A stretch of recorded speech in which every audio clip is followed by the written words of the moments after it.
So what is the role of Scripture in worship leadership, and how should worship leaders engage Scripture? I only have one answer to that first question. What's the role of Scripture in worship leadership? Central. The Scriptures are God's revelation to us about who He is. The Scriptures tell us that God reveals Himself to us outside of Scripture.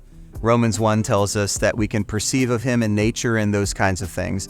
But the Scriptures also say if you're looking for the definitive revelation of who God is and what He has done for us, if you're looking for answers, if you're looking for a living relationship with this God who is otherwise so mysterious, we can't go anywhere but the Bible. We do encounter that through other people, the way they read the Scriptures, the way they preach and teach the Scriptures, but nevertheless, the Scriptures are our central place in understanding who we are, what this world is, who God is, and how we should worship this God.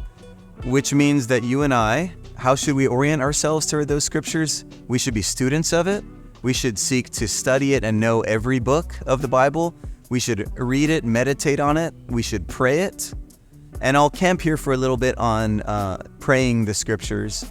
God gives us a book called the Psalms that Martin Luther called the Little Bible, and I think for good reason, because the Psalms are, in a way, if you read all of Scripture and then digested it and prayed it out to God, you'd have all 150 Psalms. So in a way, when I'm praying the Psalms, I'm praying the full breadth of emotional and doctrinal expression to God.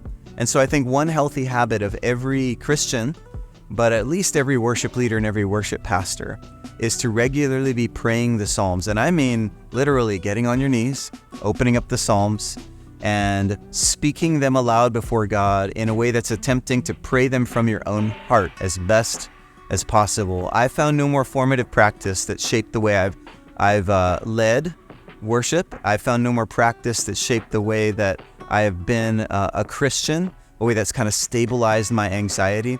And I found no more better practice that's unlocked my ability to read other sections of Scripture, whether it's Genesis or Revelation or anything in between.